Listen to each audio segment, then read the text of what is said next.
son lit et envahit les champs de Lyon à perte de vue. L'Armançon, l'un des 3 cours d'eau en crue aujourd'hui sur 72 km. Principale difficulté ce matin, la circulation. Difficile pour les voitures de se frayer un chemin. Ce train passe in extremis. Pour ceux qui ont décidé de passer à cheval, même difficulté, il faut deviner où est la route. Habitation, usine, l'eau a cerné les lieux.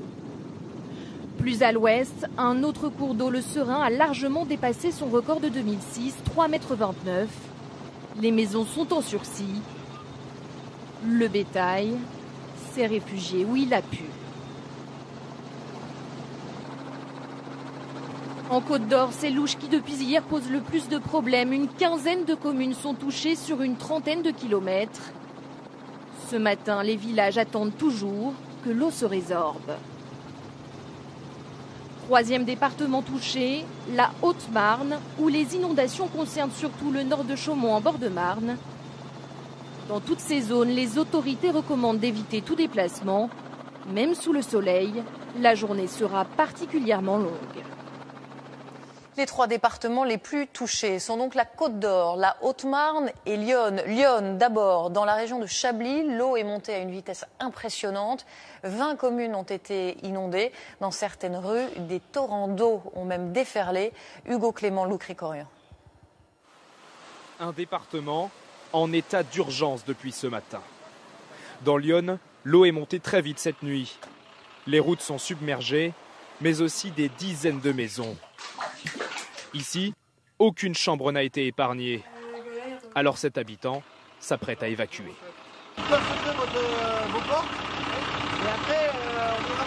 J'ai plus d'électricité, j'ai coupé l'électricité, donc on ne peut plus rien faire, quoi.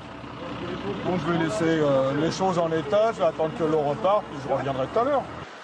Dans le département, une vingtaine de communes sont inondées. Ici, une rue s'est transformée en torrent. Vous pouvez traverser ? Non, du tout. Non, vous ne traversez pas, là. Non, c'est un peu unique, vous ne traverserez pas. Il y a trop de courant ? Trop de courant, bien entendu. Vous voyez la puissance de l'eau. De nombreuses maisons sont plongées sous plus d'1 mètre d'eau.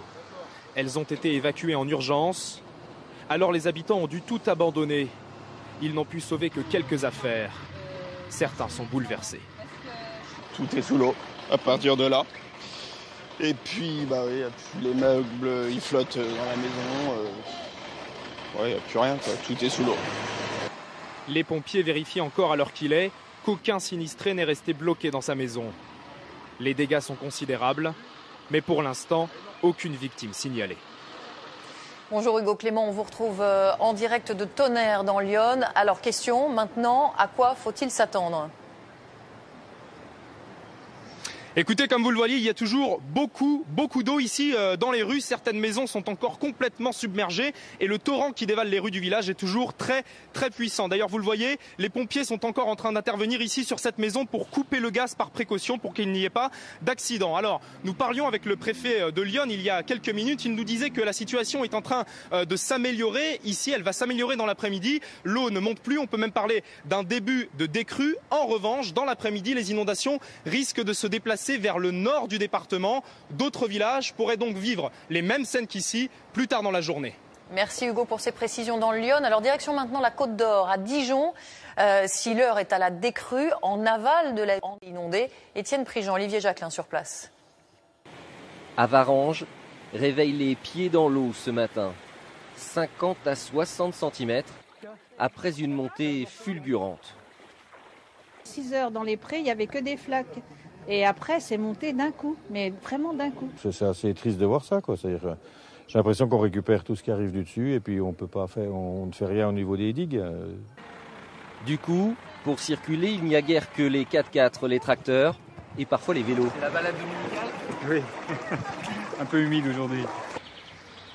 Là, c'est le jardin, puis là, c'est la cour avec des cailloux. Et là, c'est un lac. Du jamais vu depuis 1965, tout comme à Neuilly-les-Dijon.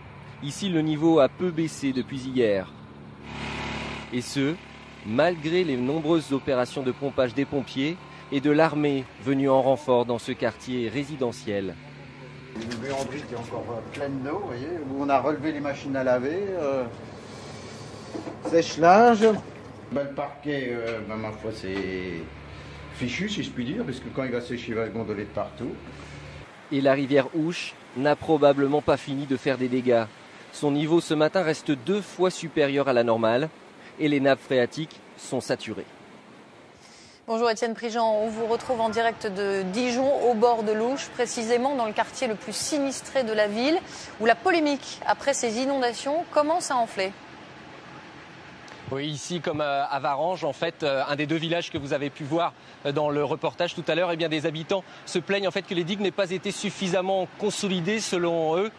Une de ces digues, d'ailleurs là-bas à Varanges, aurait cédé cette nuit. Et puis ici dans ce quartier de Dijon, d'autres habitants pour le coup qui ont acheté leur maison il y a quelques années assurent qu'on leur avait dit à l'époque qu'il n'y avait plus possibilité de voir de telles inondations, surtout après une crue déjà importante en 2001. Ils sont donc en colère, en tout cas le niveau de l'eau a bien baissé puisque la nuit dernière encore il atteignait cette hauteur et puis désormais la place c'est donc au nettoyage. Les employés municipaux sont à pied d'œuvre et ce n'est pas une mince affaire. Merci Étienne Prigent pour ces précisions. Enfin, nouvelle nuit d'inquiétude en Haute-Marne. Dans certains secteurs, l'eau a envahi les rues et dans les endroits déjà inondés, elle ne baisse toujours pas. À Joinville, Sarah Bernuchon, Benjamin Jeunhomme. Au réveil ce matin, la Marne a envahi plusieurs quartiers de Joinville. En quelques instants la nuit dernière, l'eau est montée jusque dans les maisons. Ben voilà, ça fait 24 heures qu'il ne pleut plus. Et partout, c'est la décrue. Et ce matin, à 4 heures du matin, il n'y avait pas d'eau ici, là. Et depuis 4 heures du matin, ça a monté à une vitesse monstrueuse. La Marne a atteint un niveau record, du jamais vu depuis 30 ans. Toute la nuit, les services municipaux ont aidé les habitants inquiets à protéger leurs maisons. On a rehaussé donc la gazinière et puis la machine à laver. Il y a encore le frigo, mais on va attendre. Oui, en fonction des événements de la journée, on verra bien comment on peut. Ça commence à évoluer, quoi.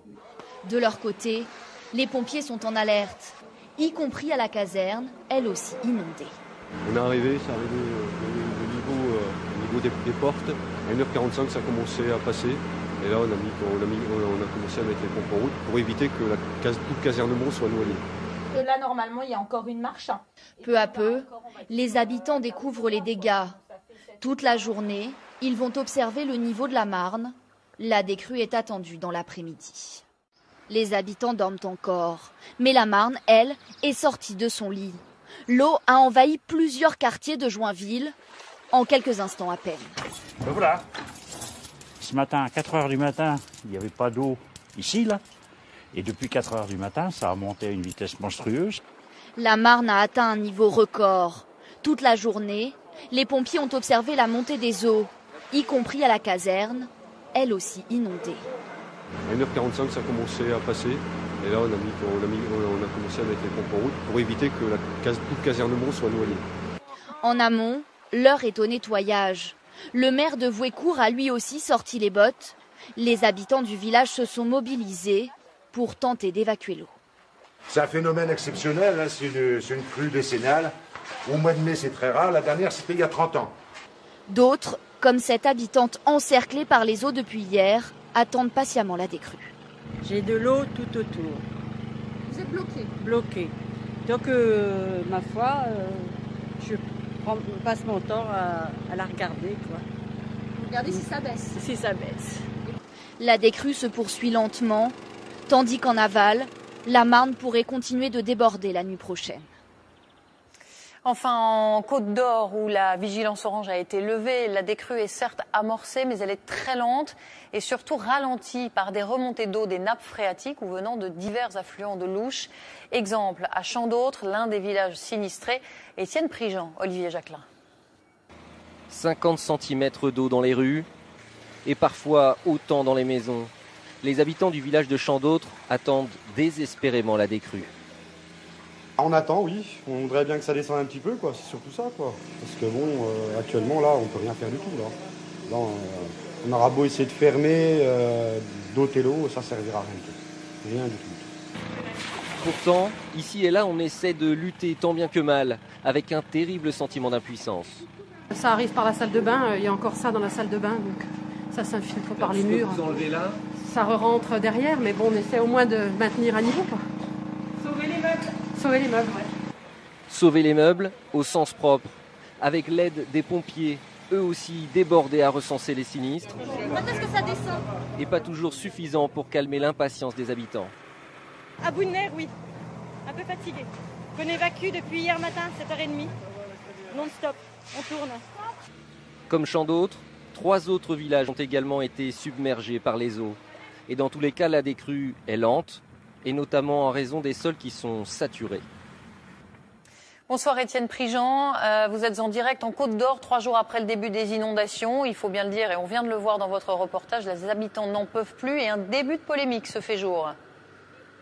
Oui, comme ici à Tréclin, en fait, autre village inondé comme vous pouvez le voir autour de moi et où des habitants m'expliquaient tout à l'heure qu'ils ne comprennent pas le manque d'anticipation face à ce qu'ils appellent une réaction en chaîne. Dijon est situé en amont de leur village et par conséquent, étant donné les inondations qu'on a pu voir là-bas hier, comment se fait-il qu'il n'y a pas eu plus de renforcement des digues? Pourquoi est-ce qu'il n'y a pas eu plus de rétention, ce qui aurait peut-être permis d'y avoir un peu moins d'eau ici ce soir? Ils estiment même d'une certaine manière que Dijon a été protégé à leurs dépens, ce que refuse évidemment la préfecture, laquelle évoque une gestion dictée par un protocole très strict. Et puis, il n'y a rien de politique, dit-elle. Le seul barrage de Dijon a tenu le temps qu'il a pu face à une crue, encore une fois, historique, laquelle permettra d'une certaine manière aussi d'améliorer l'actuel plan d'intervention, le plan d'anticipation, de prévention des inondations. Un plan actuel qui a toujours, selon la préfecture, permis aussi de limiter malgré tout les dégâts. Étienne Prigent, merci. Alors on va essayer de comprendre justement le phénomène et faire un peu de prospective. Bonsoir Philippe Verdier.